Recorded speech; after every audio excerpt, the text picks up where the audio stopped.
Welcome to your go-to Detroit Pistons podcast, the Pistons Pulse, co-hosted by me, Bryce Simon of Motor City Hoops. And Omari Sacco for the second, Pistons beat writer for the Detroit Free Press. And of course, we're always blessed to be joined by our producer, Wes Davenport. If you are not listening to Wes and Blake Silverman on the Pin Down on the Detroit Bad Boys YouTube channel, you absolutely should be listening to Pistons Talk, Locked On Pistons, Order of the Blazing Horse, all of the great Pistons content creators out there. But make sure you're subscribed to the Detroit Free Press for O2's work and the free Motor City Hoops Substack, where I have off-season and eventually NBA draft content as well. But quite honestly, guys, none of that matters. None of it matters. We're not talking off-season trades or free agency or anything like that. We brought the best in the business, the best there is. Sorry, Sam. Love you. Love Game Theory Substack and Game Theory podcast. No ceilings, and two guys that I call friends.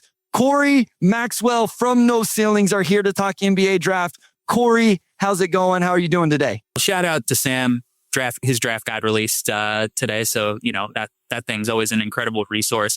I'm doing fantastic. I'm excited to be here. I don't know if we've ever recorded together. I don't think so.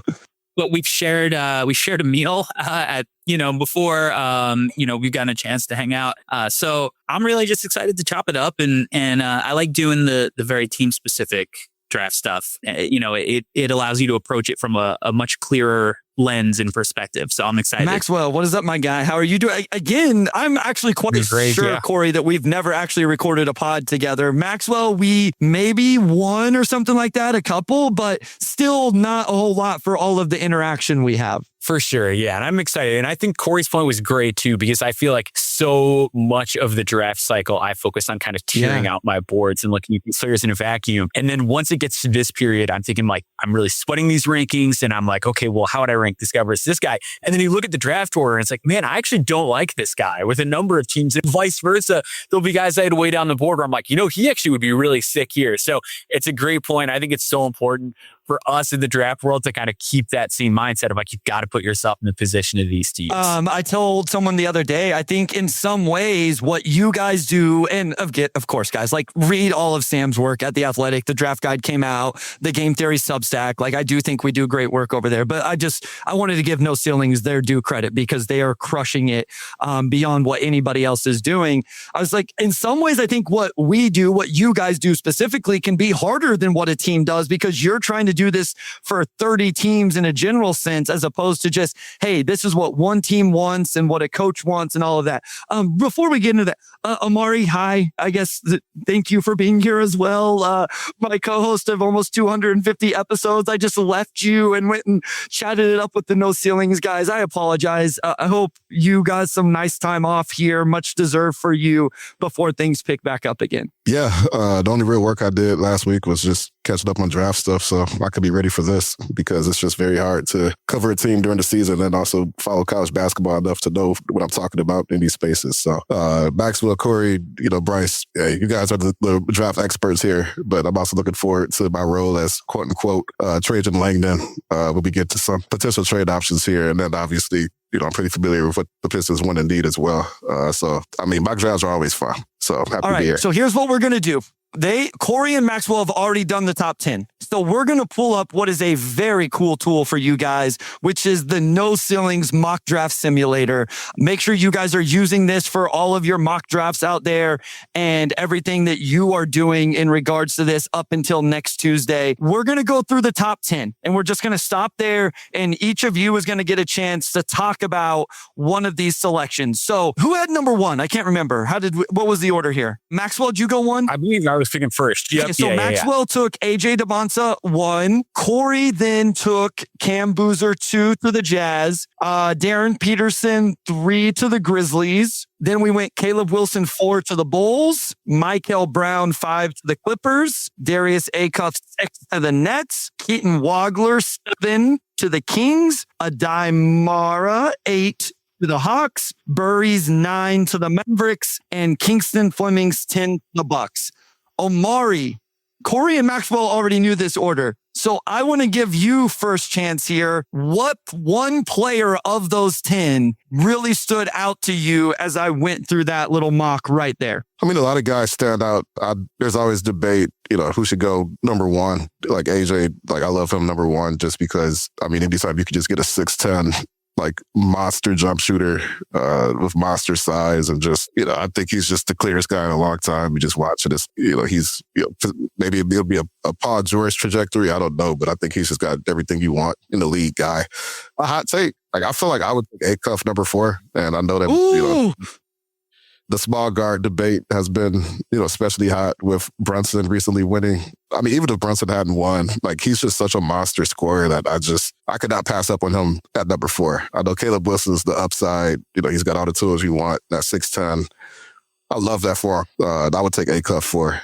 Beyond that, I mean, you could debate the order of 5 through whatever, but Acuff is my personal number 4 prospect. He's also from Detroit, so shout out Darius Acuff. All right, Corey, of those 10, which is one that you would like to talk about here? I guess I would like to hear your perspective on it because I just can't shake the feeling that Cam Boozer is actually going to go 2. I feel like we pencil him in and we're penciling the other guys in, and I understand it because Darren and AJ are phenomenal, but so is Cam Boozer. And I've actually just had, I feel like, a lot of clarity on him being my number 1 prospect. And I love all of those other guys. I would not fault anybody for having any of those prospects in any order. And even having Darius Acuff at number 4, shout out to Yoda. The draft is chaotic and these rankings don't matter when you look back on them, despite what people talk about at the time. But yeah, with Cam Boozer, 6'10", 1.5-inch wingspan, 250 pounds. I think he could have played in the finals we just watched. And I'm not saying the other guys can't. You add in the fact that his dad is a member of the front office. And I know, maybe he just has intel on everybody because he's been to all the events. And yeah, as I've seen him around. But also Cam Boozer has the best interview answer of this entire draft cycle from anybody. If you want to hang banners, pick me.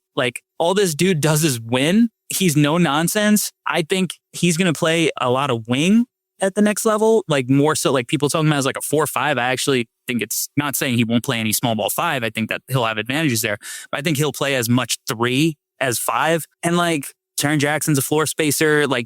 You're huge in this situation. I don't know. I just can't shake the feeling that Boozer goes 2. I don't dislike it, to be honest with you, Corey. My thing is, for me, where I do have these guys in the same tier, I think I see a more seamless fit for a Darren Peterson in this scenario into that roster, or at least what I think that roster is going to look like. If you have Cam Boozer number 1, though, I understand still taking that because I do think that he has enough versatility to fit with Lauri Markkanen and Jaren Jackson Jr. and Walker Kessler. I'll be honest, I may have just got into too much of this solid, those are the 3 frontline guys for the Jazz. And so I'm going to take the backcourt guy in Darren Peterson or whatever. But I loved it. I love that you went Boozer there. And there does seem like there's some synergy there.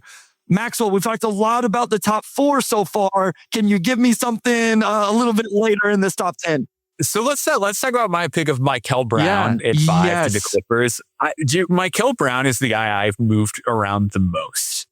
This entire draft cycle. Coming into the year, I loved him because I'm man, this guy, I know he doesn't always pressure the rim, but boy, can he shoot. And what an excellent processor. And then he gets to Louisville in the first 2 months of the season. His back is hurt, but he's chucking bricks. He's taking shots from 40 feet away that are bouncing off the backboard. It looks bad. Comes back from the back injury, looks awesome. Has some great drives where he's getting all the way to the rim. He's drawing fouls. He's finishing above the rim in the half court. And when Michael Brown is on, he is so devastating because there's so few guys that tall that can shoot the cover off the ball like that and also finish at the rim and also make these unbelievable, just quick vision passes cross court. There's not a pass in the book he can't make, but then he also turns it over a lot. He has those games where the shot selection is out of control. I feel like the tales of where Michael Brown's game could end up are so all over the place, but I can't help. I just keep coming back to, I feel like this player has so much upside because there's so few players that can think so sharply on an improvisational level while having that type of shooting firepower. And if I'm a team and I need a franchise guy, I can't help but pull the trigger when I see Michael Brown. So okay, let's talk Detroit Pistons. We got through the top 10. That's all great for those teams, but it's time to talk Detroit Piston basketball here. This is a Pistons podcast. So what we're going to do before we get to 21, everyone, is we're going to stop at a few different places and we're going to talk trade up possibilities. And so we're going to do that right here at 11 with the way this board has fallen through the top 10. So I don't want to get too much into the specifics of what that would take. All right. This is actually a trade-in scenario, Amari. Okay. So I want to be clear here. You're not including pick 21 in what Corey and Maxwell are going to try to pitch you on. Okay. You're going to keep 21. And what you're going to do is like what the Minnesota Timberwolves did a couple of years ago to go up and get Rob Dillingham. So this is at least an unprotected first round pick, probably a pick swap, maybe something else. Like I don't know under the new lottery system what the value is going to be here, but this is going to take significant value, Omari, to go in and trade into a number 11. And I understand the Warriors probably aren't the best, but this is just where I wanted to stop and do it. So what's going to happen is Omari is playing the role of Trajan Langdon. Corey and Maxwell are playing the roles of trusted scouts within the Pistons organization. Each probably are each are very qualified for that role if a team wanted to hire them for those roles, but they have to pick different players. Maxwell, Corey, you guys want to rock, paper, scissors? Who gets the first name here? Or do you want me just to pick? I don't care. I think there's an easy name is why I ask. yeah, there's one I am dying to trade up for. We need to make a move here and we need to acquire Yaxel Lendeborg.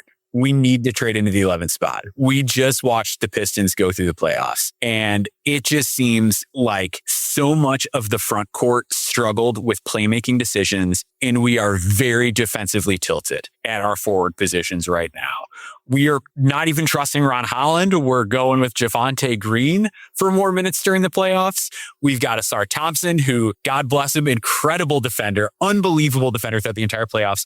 Offensively, it can still get a little bit rough at times. Yaxel Lendeborg is going to be the marriage of both of those worlds. He is going to be a switchable defender that we know we can rely on in the playoffs because he's got like a 7'4" wingspan. He's 6'9", but he also had a 3-to-1 assist to turnover ratio in college, which you just straight up do not see from players that size. I get that he's older. We are a contending team. We need to make a move now, and we have a chance to get a player who will help us take care of the ball better, give us some more floor spacing on the forward position. He shot better coming into the league than any of these forwards that we have on the roster currently. The two-way impact and the current readiness of the Yaxel Lendeborg makes him a guy that we need to go up and All right, Corey, who is your player that you will pitch to GM Omari Sankofa? Cameron Carr. Okay. From Baylor. Yeah. I mean, I just watched the NBA finals and I saw Devin Vassell, saw Mikal Bridges. I saw guys that I could see Cameron Carr play a similar role to on a team. I think that this team, historically, we have really liked super athletes and sometimes maybe to the detriment of fit, which I think we're at the point in our development as an organization that we need to start considering guys who are going to be able to complement the players on our team. He's got a 7'1" wingspan. He had 50 dunks or 30 dunks, 53, over 53s. He blocked shots. So I think that he's a great fit in between a Cade and an Asar. And I think that this is the guy who I could just picture going out there, not being afraid to knock down shots, in tight situations, and isn't going to be a guy who needs to create a ton of offense for himself, but was an almost 20 point per game scorer. So is not going to turn into a pumpkin when he does have the rock in his hand in, situations where the clock maybe is running low. We definitely got to get him some, Detroit deep dish, for sure. Packs some pounds on, but, I spoke to my guys at P3. They said he's, one of the top athletes in this draft. And you add the shooting and the length, and I think he's a great prospect to go up and get here. All right. O2, before you make a decision, just your thoughts after hearing those pitches, about Yaxel Lendeborg and Cam Carr. I mean, they're both great fits. If you're just looking at the type of archetype the Pistons need, I think those are two of the guys in that 10 through 22 range that are the strongest fits.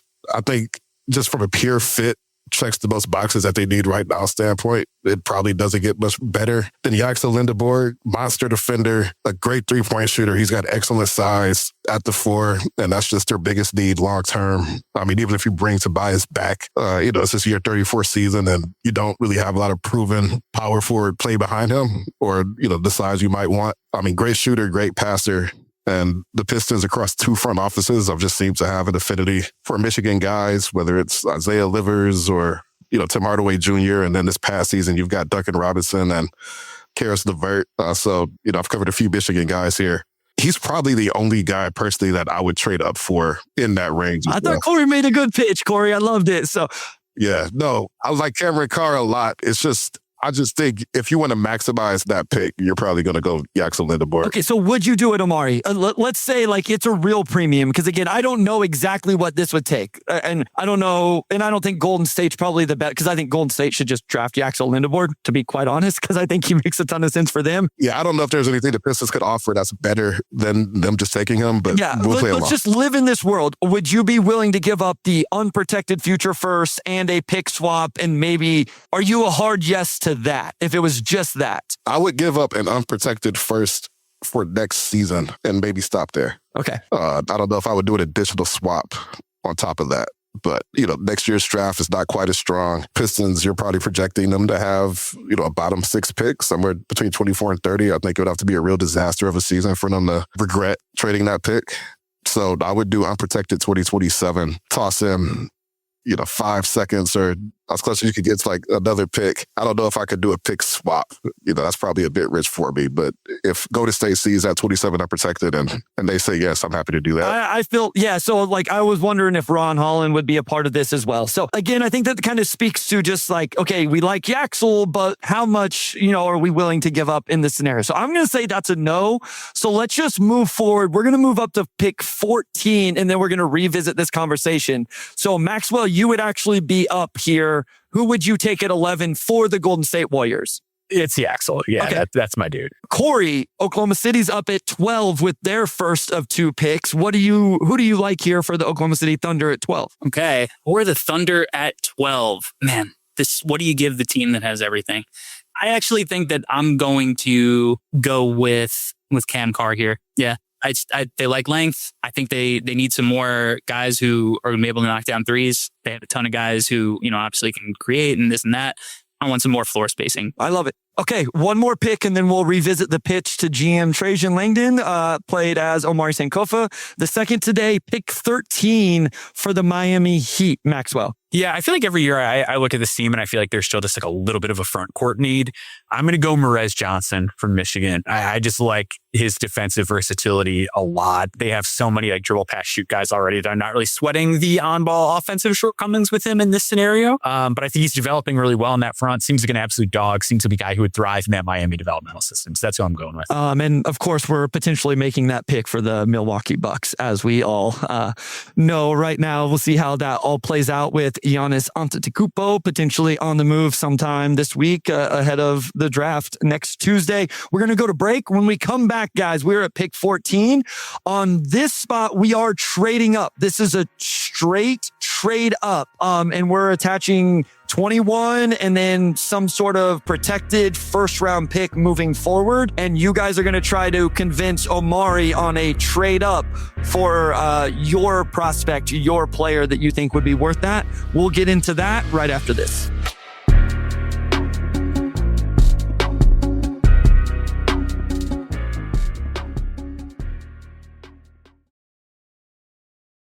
All right, we are back with segment 2. I already did the top 13 picks, and now we're at Charlotte at number 14, which I think is a really interesting spot for them to get an impact guy. So they're kind of in the same category at number 11 as how sweet would that pot have to be to get them to come off of it. But I'm curious to ask Trajan Langdon, as my name tag says. Yeah, I'm curious to see what you guys got for me. So, Corey, I'll let you go first here. Who is the player that you would like to pitch at 14 to Omari that would be worth trading up for the Pistons? I'm going to pitch LeBaron Finley. Oh, wow. Yes, let's go. Yeah, I think that, and I quite like Marcus Sasser a lot, and I don't know why he doesn't get more consistent time.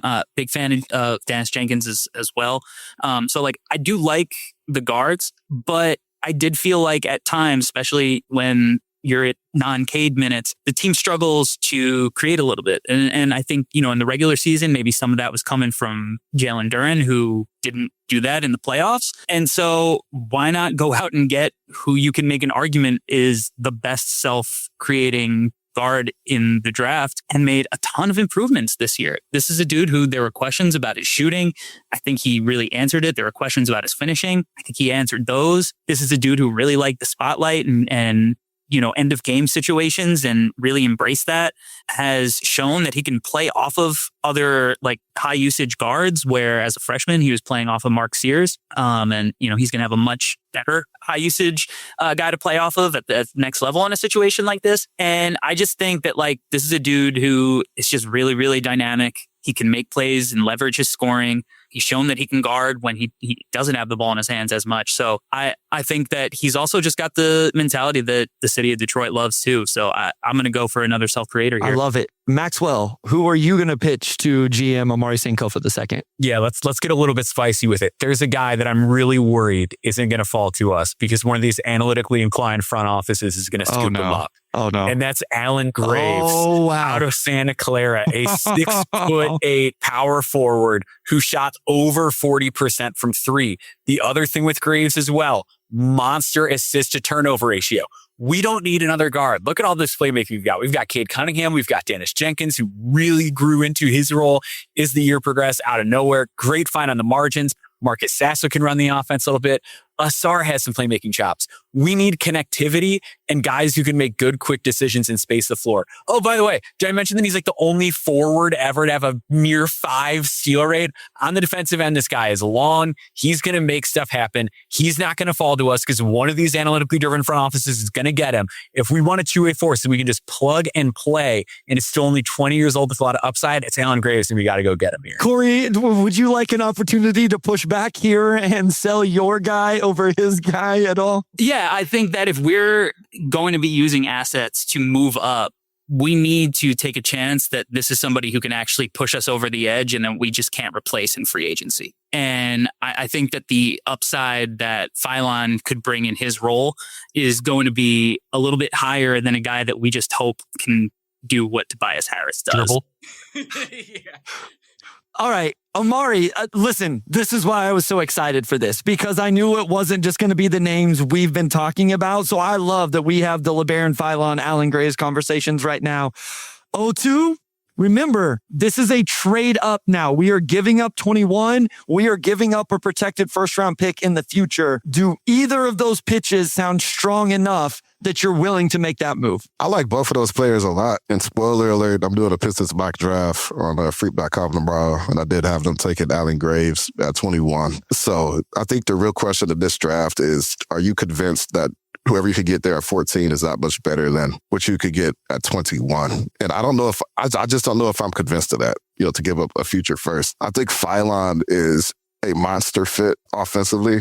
We know that the Pistons want ball handling next to Cade. And I mean, he's just a dog with the ball in his hands. I think he does everything you want in a creator next to Cade as far as being able to run the offense when he's off the floor, play alongside him, provide spot-up shooting, obviously take a lot of the playmaking load off of him, could really navigate ball screens, which I think they lacked a little bit of that type of playmaking outside of Dennis Jenkins. I don't know if you could have Phylon, Cade, and Dennis when you've got other needs elsewhere. Can I rebut this? Sure. Of course you can. Maxwell wanted to bring up the nerdy side and for a guy like Alan Graves.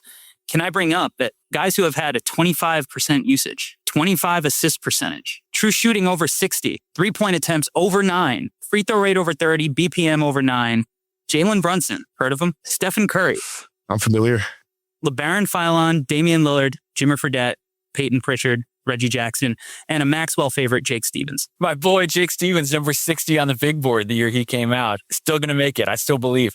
I noticed you did not include a filter for BMI under 18 on that one. No, just kidding. I love Phylon. I think that type of productivity across the board for a guy who played at such an NBA tempo too. Like I think one thing with these college stats to keep in mind is like, it can be really easy for guys to farm great assist rate numbers when the offense is them dribbling the air out of the ball for 28 seconds. With Phylon, like a lot of those assists were good, man. Like he was really pushing it. There is an NBA functionality to all of it. I think when I start to sweat having Phylon too low, like that's the type of stuff that I go back to. All right, O2, you got to make a decision so we can get to these other spots as well. I cannot agree to either of these trades. O2 passes. O2 pass. We're playing the board, which means the Charlotte Hornets are on the clock at 14, which would be Corey's selection. Who are you taking for the Charlotte Hornets at 14, Corey? All right. For the Charlotte Hornets at 14, I am going to give them Dalen Swain. Okay. Nice. He's one of my favorite players in this range. I'll let you take it away, but another guy who's a monster with the ball in his ass. Yeah, I think that in a different way, but yeah. I think that with Swain, it's almost like if you want to envision a role, because one of the big questions with Swain, right? It's like, well, what does he look like when he doesn't have the usage that he's had at Texas? And Swain has been a guy that at times I've struggled with, and we've seen him in a role at Xavier where he has less usage, right? And you could talk yourself into that version being less appealing because he doesn't get to do a lot of the cool stuff. What if Stephen Castle has shown us the blueprint of the type of player that Dalen Swain should aspire to turn into? And I think that kind of guy who can just kind of fill in the gaps, but also can handle the ball, do some cool stuff himself when need be on a team with a LaMelo and Khan and Brandon Miller spacing the floor for his slashing could be really interesting there. All right, Maxwell, the Bulls are up at 15. They selected Caleb Wilson at 4. Who do you have for them here? I'm going to go Cam Carr with this pick. No, Carr's off the board. Carr's off the board. Oh, no. That's right. Cam Carr is off the board. Let's go with... you know what? I'm still feeling like we need some guard depth here. We talked about Phylon a lot already. Let's just go with Phylon because I think there's just not a lot of guards that I really trust or I'm super interested in long term. Doesn't quite have the physicality it seems like the new front office is looking for, but he's long. He's going to play at tempo. This is a team that seems to want to get out and run, and I feel like he's going to do that well. Okay, Corey, you're back up. Memphis at 16. They obviously took Darren Peterson, number 3 earlier in this mock. So what do you think here at 16? I'm still not a very big believer that Darren Peterson is a point guard. And it's not like, oh, he didn't play any point guard or handle the ball a ton this year at Kansas. I didn't think he was a point guard in high school either. So I just have a bunch of sample of him not being a point guard. So I think he is as a 2 can get. John Morant, that question is still in play. So we have a pretty analytically driven front office, and we're going to take Bennett Sturtz. And, whether or not we have Ja, I think that Sturtz is going to be a guy who's got a high enough floor. He's going to be able to play without, and just kind of fit in seamlessly next to the guys that we feel like are our future. And I think having him actually get screens from a guy like Zach Edey could be really interesting and make things a lot easier than maybe he found it at times in his long journey to this moment here. All right, we are at 17. The Thunder are back up on the board. Maxwell, they took Cameron Carr at 12 not bad, yeah. earlier. Mm-hmm. You're good. So we still have Jaden Quentin, Steinbach, Nate Ament on the board. The guards, Abuka Okori and Christian Anderson. A lot of really fun names still left on the board here as we're closing in on a Pistons pick at 21. We will talk about a small trade up here shortly, but right here at 17 for the Thunder, who you got, Maxwell? I thought about some of the bigs here because I do think getting some additional just bulk in the front court would go a long way. I thought a lot about Terrace Reed Jr. here, who I actually like better than Steinbach, which is like my hottest take this cycle perhaps, but I don't think they would let Alan Graves slip past him at 17. This is the perhaps most analytically driven team. I think he gets you some more size. He fits so many boxes as far as like turnover battle, good at basketball, two-way impact. I'm going Graves here. Okay, so I'm going to change this a little bit. I think instead of just doing it at one pick, let's just do it this way. So Corey, you're up at 18 with the Hornets. I'm going to give you the opportunity to just solely pitch Omari. No, there's not going to be another option, O2. You either can take Corey's and then Maxwell can't, give his, or we move on to Maxwell's option. So Corey, is there someone here at 18 you could pitch to Omari? And let's just say it's not going to take a first round pick to trade up here. It's going to take all 15 of the seconds, 0-2 or whatever, right? That you're only giving up second round picks here to move up a few spots. I actually wonder if it's, 3 or 4 or 5, whatever it's going to be. So who would be the player here, Corey, that you could pitch to Amari to go ahead and move up 3 spots and give up some of those second round picks to do so? Okay, so I'm moving up, not trading in. Correct. You're not trading it. Yeah, this is 21-18, and it's not a first round pick. Detroit has a plethora of second round picks. So let's just say they use up whatever they need to move up these 3 spots with the Hornets, but it's a trade up, not a trade in. Okay, let's see who's behind us. All right, so I think that if we just stayed here, we can get a guy that I have in my mind. I think I just maybe might take the talent at this point. Okay. And if he's there, just because I think that there's a pretty high floor here, and if all it's going to take is a few second rounders, I think Hannes Steinbach has like one of the premier skills in this class. And, I still don't know how deep this big man room really is. I don't think that we need to make any like rash decisions on moving anybody necessarily, but I think with 2 guys who are reputationally defensively tilted, I think that Steinbach, just being the best rebounder in the class on both sides of the ball, showing like pretty intriguing skills where he can like grab a board and go, maybe space the floor a little bit, like has definitely flashed that at the very least, and has like a pretty strong pedigree in international play. I don't know if he'll be there at 21, so that's who I'll pitch. Okay, let me ask you this. Pistons Talk asked, question for the pod later. I think this is the perfect time. A prospect I really like is Hans Steinbach. Does he project more of a power forward or center in the NBA? So, Corey, are we looking at a guy that's 100% a center, a guy that's 80-20, a guy that's 2/3, 1/3? What do you think about his kind of position? Can he play minutes with Jalen Duren at some point on his rookie contract? I think that's the easiest way to ask the question. Yeah, I have much more faith in him moving laterally than being a big time rim protector. I think the kind of vision there would be similar to the Şengün, Steven Adams pairing, where maybe Şengün isn't the cleanest 4 fit, but there's enough benefit that you get playing them together that there's at least some cool synergy that not every team can kind of bring to the table. So I think that they can, especially if Steinbach's going to space the floor at all, which look, Isaiah Stewart is spacing the floor. The Pistons have done a really good job developing him into a shooter, which was not something that I really envisioned. Or maybe I don't know if I would say shooter.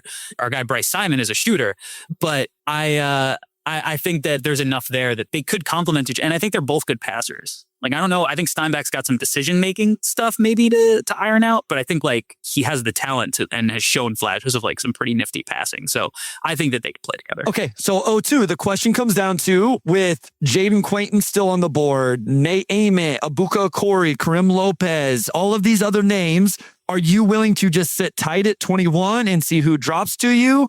Or did Corey make a big enough pitch on Hans Steinbach there that you would be willing to give up some second round picks and go ahead and make that jump up to 18? I really like Steinbach as a prospect player. I think he's going to be a good big for a long time. I'm not in love with just taking a center in this, or a big type player in this year's crop, just in general. Although he's probably the best big available at this point, but there's a few options I like at 21, and I'm gonna sit tight at 21 and keep my assets tucked for now. Okay, so Corey, who do you take at 18 for the Charlotte Hornets? And we took Dalen Swain for them earlier. Okay, so at 18 for the Hornets, we took Swain. I'm gonna take Zuby Ejiofor from St. John's. Yeah, I think Zuby is gonna be one of the 14 best players in this draft. Personally, he's a little funky.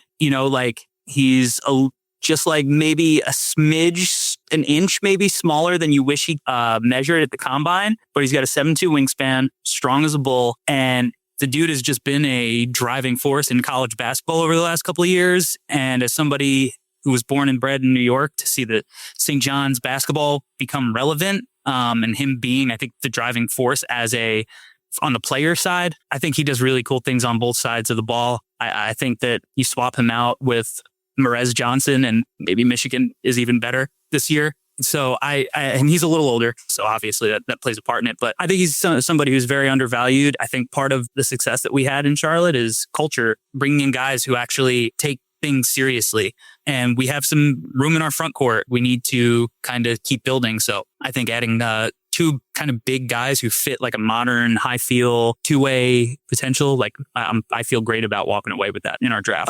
As we go to break here, Maxwell, you will come back and you will try to pitch Amari on a slight trade up with the Raptors to number 19. So based on his answer to Corey, you're going to have to play out, hey, this guy is worth trading up because he's also not going to be available. But I thought this comment was funny. Omari is really unlocking his inner Trajan Langdon. So this has been fun though. I've enjoyed this. Hopefully everybody else is as well. We will come back and get to pick 19 right after this short break.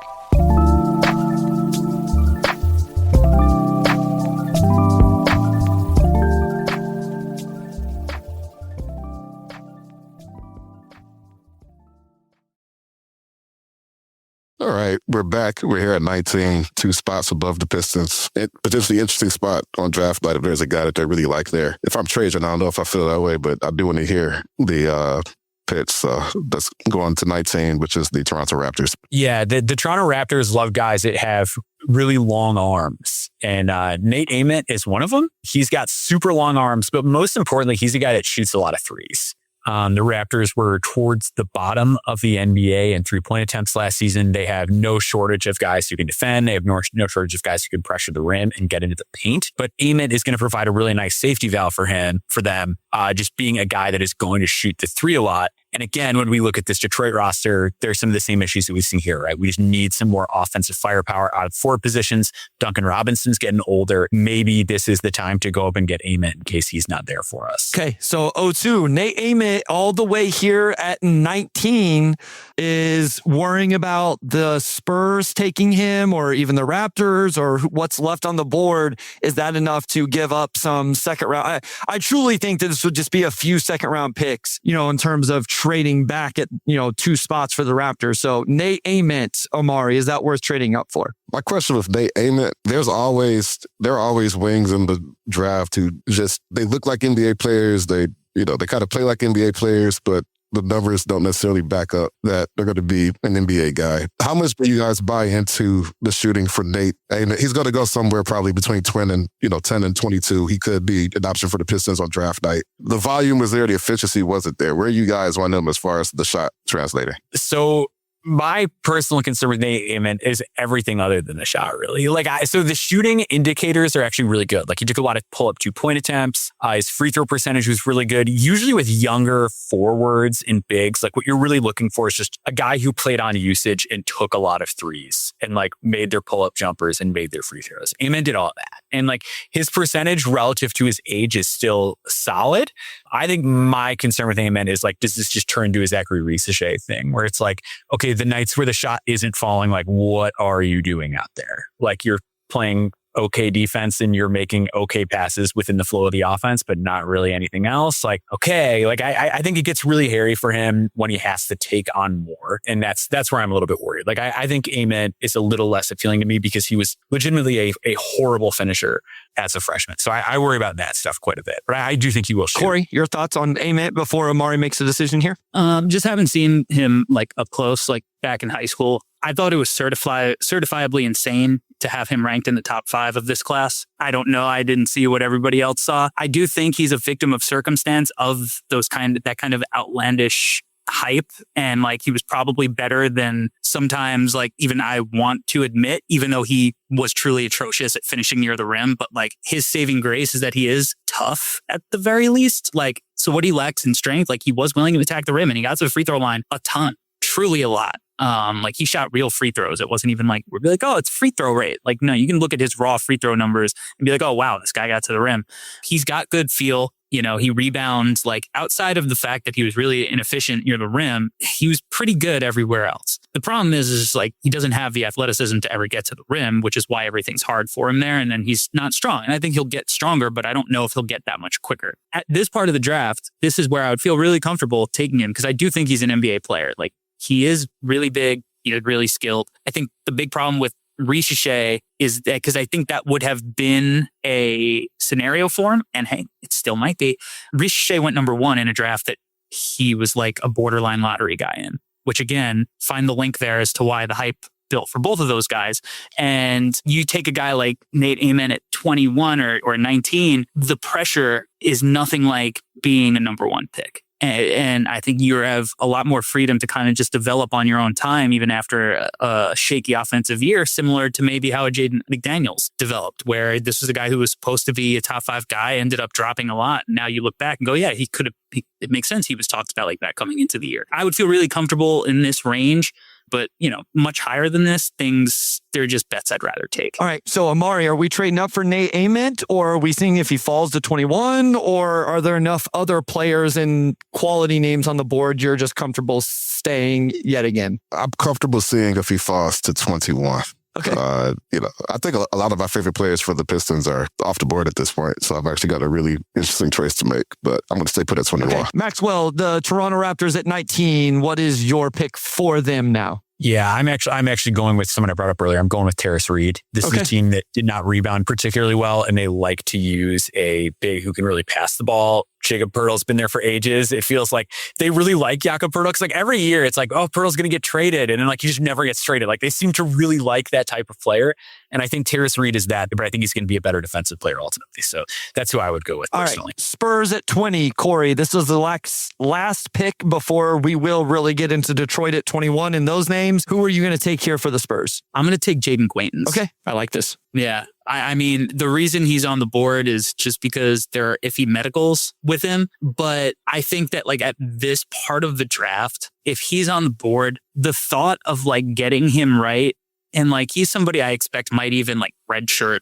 his rookie season. Like if you get him right and he's able to contribute, the thought of Victor Wembanyama, Jaden Quaintance, Stephen Castle, Dylan Harper, and Carter Bryant on the floor at the same time is like the most terrifying thing I could ever think of. Like when these guys kind of like all synergize in their prime. And, like to me, I mean, they played with house money this year. Like they're way ahead of schedule. I think that teams like that, like I was pretty confident in the Knicks winning, because I didn't think they went through heartbreak. I'm sorry. Like before you find your wife, most people are going to have to go through some heartbreak and figure some things out before you find the love of your life. So you can know what to look for and not just be puppy dogs. They were just puppy dog eyes at the finals, but they're in a great position now because they just could take a calculated risk like this to where if it hits, like it's just a wrap. And like for a guy who is just like way better near the rim, and Victor who still just loves shooting jump shots, seems like a great match, like on the court offensively too. I would be terrified if this actually played out, and I hope that for the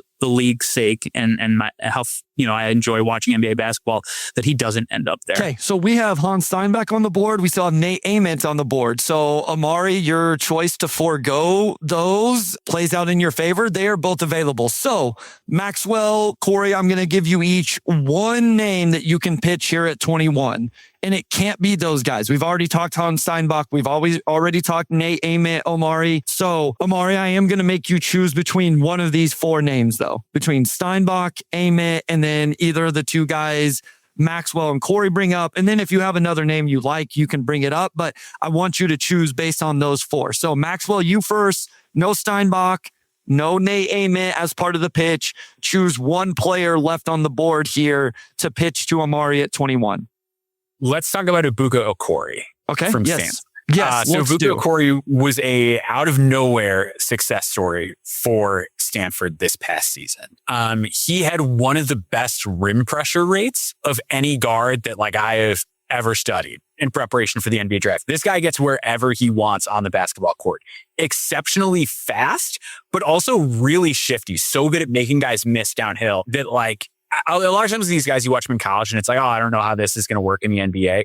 With Okori, he just finds so many ways to beat defenders and get to the rim that I'm very optimistic about that translating, even if maybe it's going to be a little harder for him to hold this line when he's bumped and things like that. Still, he's not contact versatile. Another guy like Corey talked about with Amen, where he's so tough that he's just drawing fouls constantly and getting to the line a ton. His passing vision isn't anything out of this world, but he still takes good care of the ball. He's not turnover prone. He doesn't lose the ball. He keeps the ball tight in traffic, and he never makes bad decisions as a passer, even if he's missing some reads.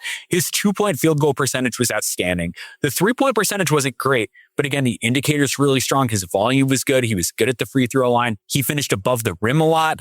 And then defensively, he was a lot more aggressive than you would expect for a high usage guard. He got a lot of steals. He got a lot of blocks. He seems to take his assignment personally. He measured well at the combine. And if I can get a little nerdy with the calculator stuff for a minute, I like to see how guys compared to NBA players at their position in college. In no statistical category did Abuka Okori rank out in the 20th percentile or below. So there's basically no statistical red flag on his resume in terms of rim pressure, defense, rebounding, all of it. There's nothing horribly wrong. He's small and he's not the most dynamic in terms of how he sees the floor.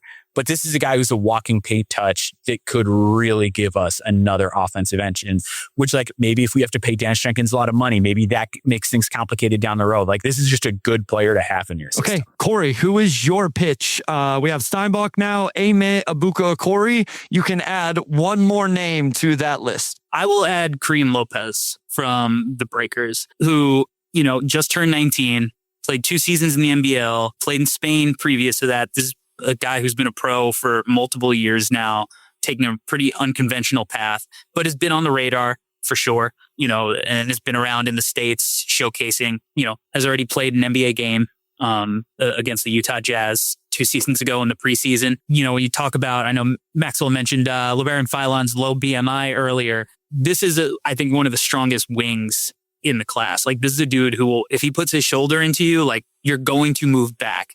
He's a really confident dude. He's got the biggest hands, I think, in the draft when you combine like length and width. So just absolute mitts. You know, the shot is still a work in progress, but the reason I brought him up over Koa Pete is just because it's in progress versus non-existent.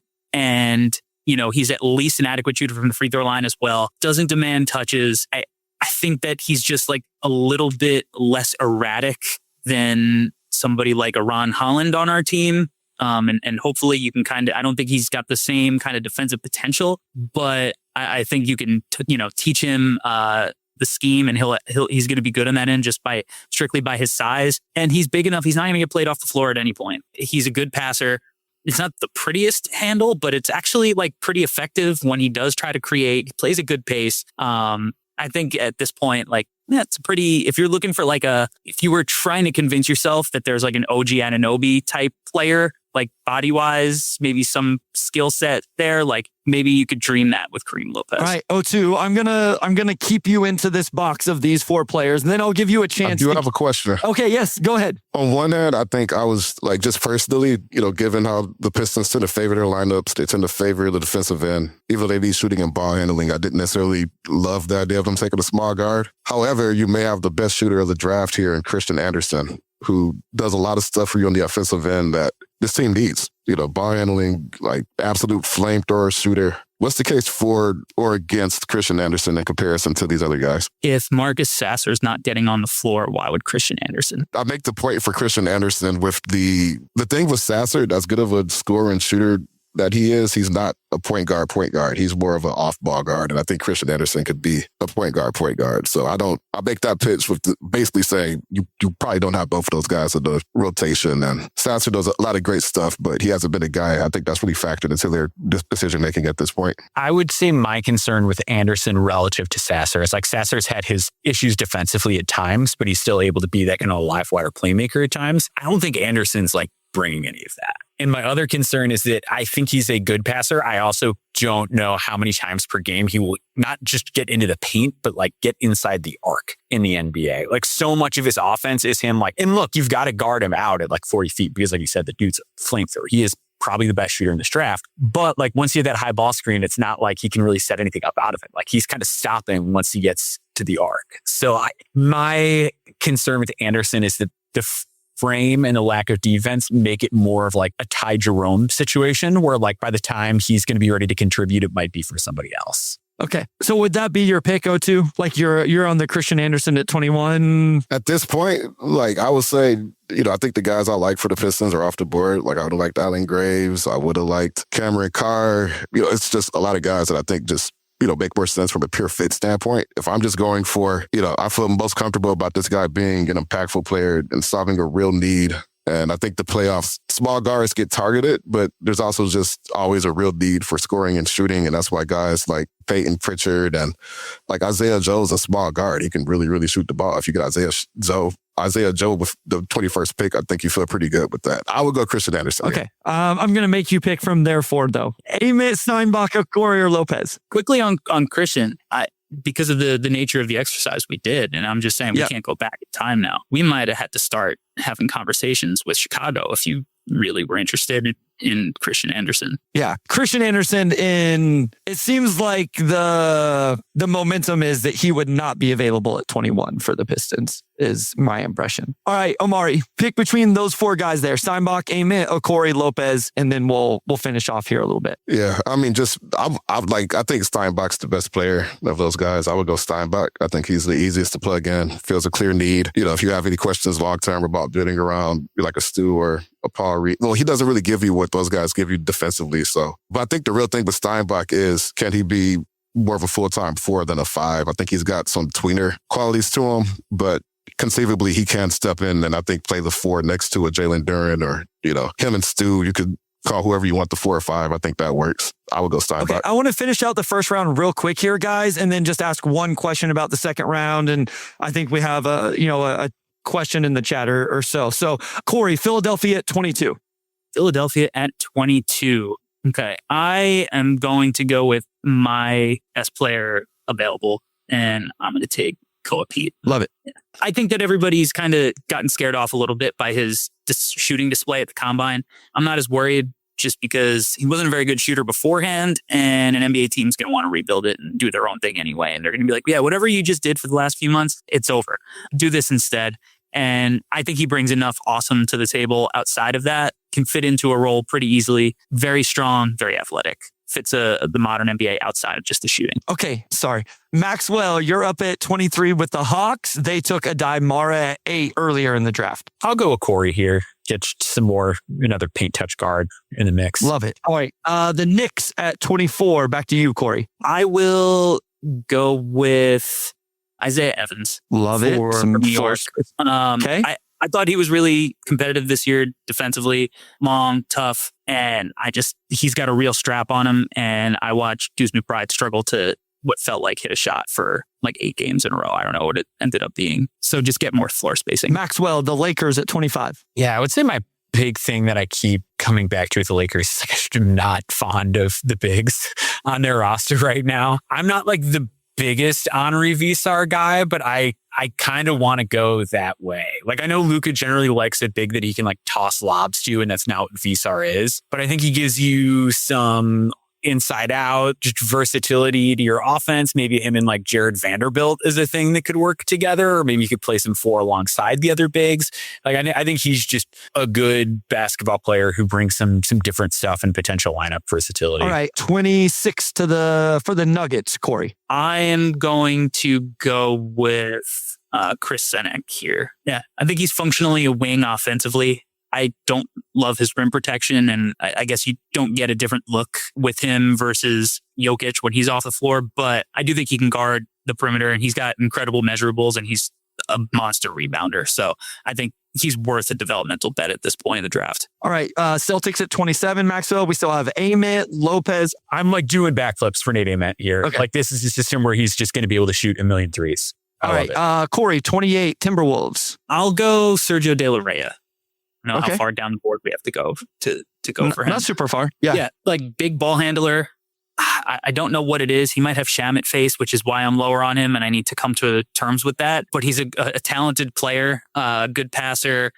I like his positional size. Shot reminds me of Nikola Mirotic, who I quite enjoyed. So I think they kind of need some more ball handling there. He was a dark horse for me at 21, just as far as a guy who fits a lot of needs. I don't know if he goes in the top 24, but I did think about him at 21 compared to my options. So we still have Lopez, Anderson, Jefferson, Malik Thomas, and then we get into a few of these, late first round, early second. Cavaliers at 29, Maxwell. Yeah, I'll go with a guy I'm really high on relative to consensus, and that's Josh Jefferson. I totally understand the concerns about where he scores, but I think he's a good enough spot-up shooter that when you factor in that he's a genius passer, a guy who's as big as a house and can process the game better on defense than just about anybody, like, this is a team that could benefit from a little of that, like offensively and defensively. Just another smart passer on the floor, another guy who can kind of bang inside, but also switch out. Like I really like him. Okay, there. Corey, last pick of the first round, the last pick that we'll actually make. I just wanted to finish it out to just kind of show Pistons fans who might be left in the second round. I know they don't have a second round pick,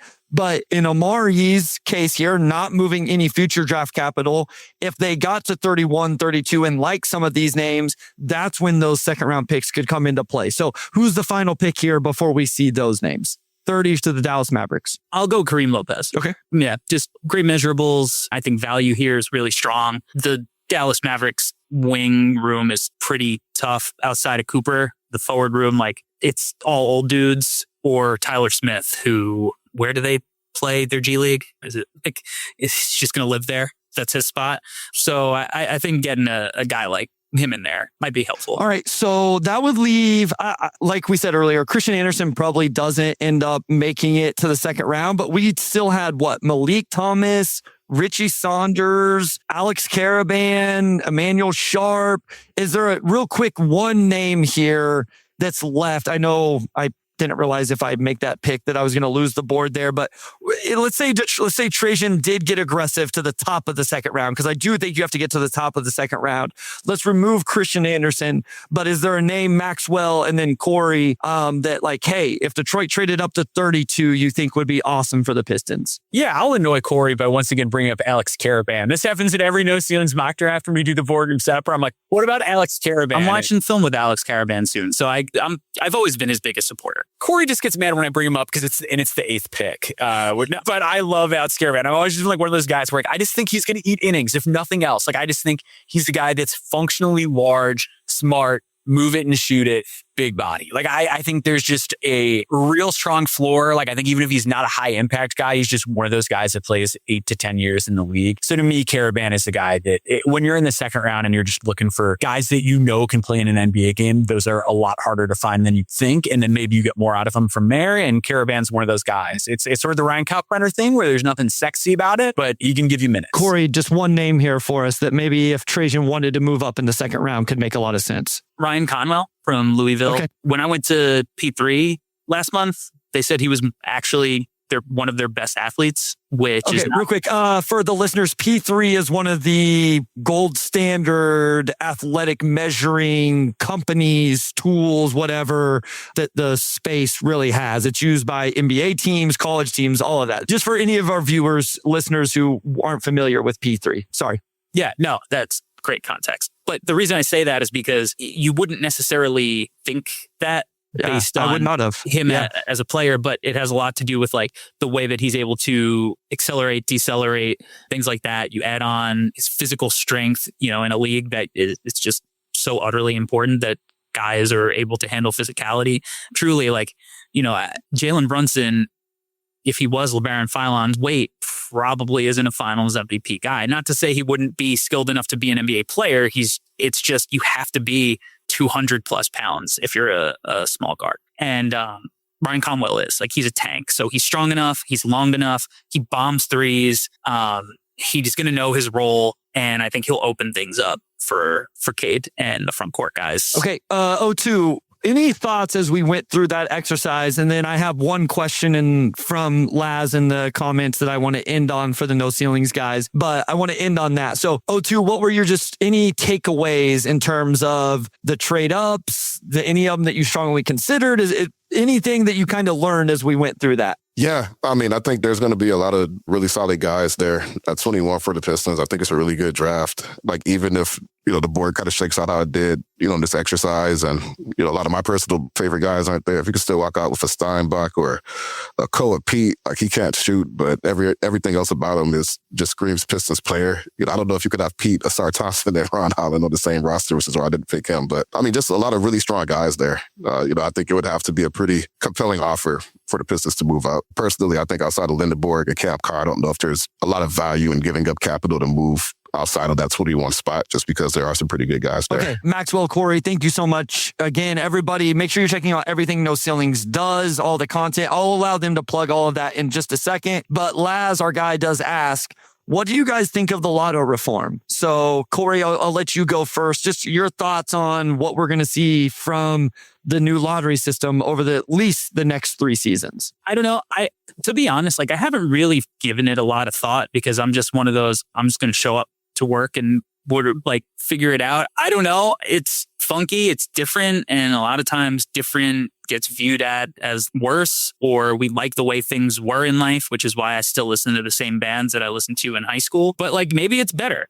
I don't know. I don't know how much it'll change the competitive landscape. I mean, I think it sucks for teams that planned ahead and like targeted teams they thought were going to be bad. Like, I think that stinks. And some of the stuff with like, well, like if you traded for a pick, it's still going to affect the way that you can jump up if it's consecutive years. Like, I think that is really stupid. And that should have been something that they talked over. Like, they clearly couldn't have talked about that at all because somebody would have been like, oh yeah, that seems dumb for us to keep that in. But ultimately, guys are still going to get picked. It's still a draft. Like, until they go to free agency, like for me, it's still going to be, we're going to rank the players. So I haven't really given it too much thought. But I also recognize that the more I've done this, the less I've viewed these things through the lens of a fan. And until I would be running like an NBA team, like it doesn't matter to me all that much. Maxwell, your quick thoughts? Yeah, I'm in a similar boat to Corey. I think my initial thing with it too is like at this time of year, it gets so hectic for us. It's somewhat stand out what the rules were. And I'm like, that seems complicated. I'll deal with that later. And like, I just kind of moved on.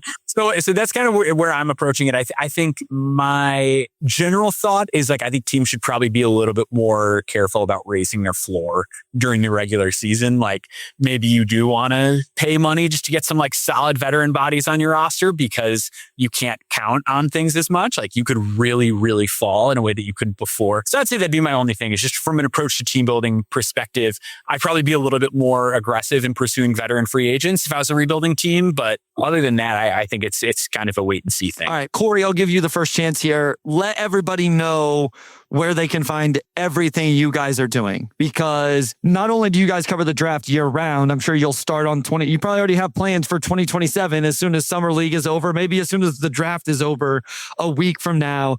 But I know it comes in all sorts of mediums, right? Like you said, you're going to record with Alex Caravan and have a video breakdown with him. You have podcasts, you have the mock draft simulator. Let them know all of that and then where they can find you. And then Maxwell will let them know where they can find you as well. But Corey, plug all of that, please. Yeah, you can find everything from No Ceilings at NoCeilingsNBA.com. That'll have links to all of the socials, to the YouTube, to the mock draft simulator, to our online store where you can buy our draft guide. I think for us right now, the draft guide, the team worked so unbelievably hard. I mean, graphically, I think there's nothing really that compares to it from an aesthetics standpoint.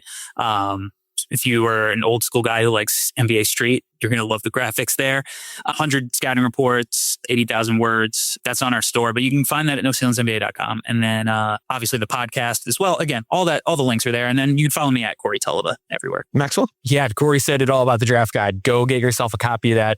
NoCeilingsNBA.com will have all the resources you need to get those things. You can follow me at Boundboards on social media. Oh, too. I was expecting some more fireworks. I'm going to be honest with you. I'm a little disappointed in you right now for not making any. I value my draft picks. I value my draft capital, man.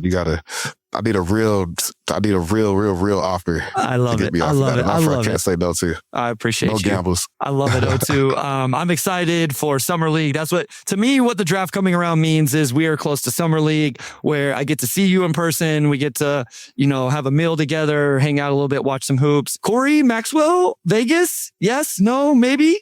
Corey, yes? Maxwell? I'm probably no this year. My wife was ready to kill me after the combine and some of the other things I've been working on. So we're good. But yeah, next year, hopefully. I respect your wife and I respect you making the decision that's best for the family. I respect that very much. Corey, hopefully we can connect. As you mentioned, we've actually been able to sit down and have a meal together. I think it was in the Paris hotel. I think we sat down and had a meal a couple years ago. Yeah. Which I honestly I think I had a meal and you hung out because I think we met up at like 2 a.m. or something. It was like really late. I actually told this story the other day because I will never schedule a flight out of Vegas as early as I did that year. And so I stayed up really late to hang out with you guys and have the meal or sit there and talk. And then it was a very early flight the next morning. That wasn't great. Should have known better, right? So anyway, thank you guys so much. This was awesome. I think our viewers, our listeners will really appreciate kind of this deep dive into not just the Pistons draft, but yeah, the draft in general. Nobody's doing it better than No Ceilings. Please go check out all of their content. I can't explain to you the rise of No Ceilings over the last, I'm sure it's longer than this, Corey, but you came on the scene to me probably 5 years ago or whatever. And you guys were doing great work then, but the amount of content creators you've built out onto the draft simulator now, like the draft guide, like you guys continue to push more and more. It's absolutely incredible. So absolutely we're supporting because it's great content and great people. So thank you guys for taking the time with us. O2, take it away, my guy. Big thanks to our audio producer, Robin Chan, our editor-in-chief, Nicole Avery Nichols, and big shout out to Wes Davenport, as always. And we'll talk to you all next week, right before the first round.